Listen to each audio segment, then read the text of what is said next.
dice que tuvo un resultado negativo de 132 millones de pesos. Esto es muy preocupante porque en ejercicios anteriores esto no ocurría, sino que justamente había un equilibrio entre gastos e ingresos.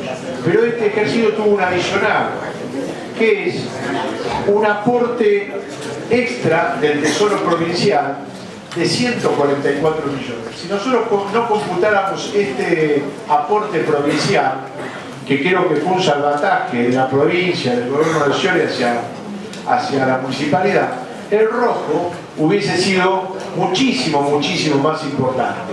Es decir, que a pesar de la cantidad de ingresos que tuvo el municipio, los gastos fueron mayores. Y todos sabemos qué pasa cuando los gastos son más que los ingresos.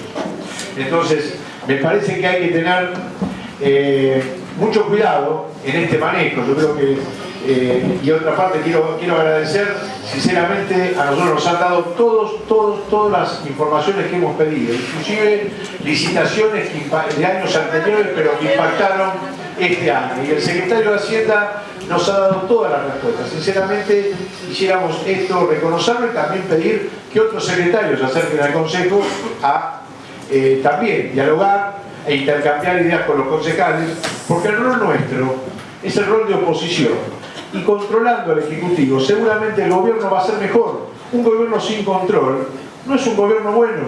Es decir, nosotros estamos para exigir, y el Ejecutivo justamente para exigirse más y administrar cada vez mejor si quiere seguir gobernando. Es el juego de la democracia.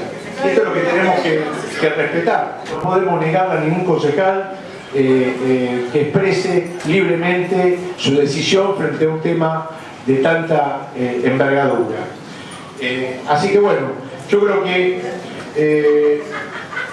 el déficit municipal tenemos que tener mucho cuidado. Lo quiero alertar porque esto en otros años no lo habíamos visto, estos aportes extraordinarios del Tesoro, y este año lo estamos viendo y ha sido muy importante, y también muy importante el desfasaje dentro del ejercicio entre gastos e ingresos. Y muchas de las cosas que dice el concejal Murúa hay que llevarlas a la práctica, hay que dialogar más, encontrar más consensos. Necesitamos consensos para justamente que Lomas crezca.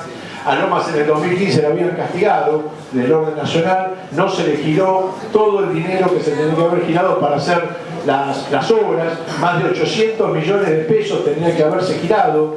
Acuérdense que el presupuesto era de 2.876, terminamos con un presupuesto de 2.500 millones de pesos. Hubo 800 millones de pesos en obras que no le habían girado, que involucró un plan de viviendas por 65 millones de pesos, las obras de Ingeniero Bunge, que no se le giró un peso, se paralizaron el viaducto del Puente La Noria, se paralizaron los asfaltos, se paralizó las obras en el Meandro, se paralizó también el reservorio de Lavallol, una cantidad de obras que el gobierno nacional y popular no le giró a Lomas y que no se pudieron terminar para el beneficio de todos los lomenses.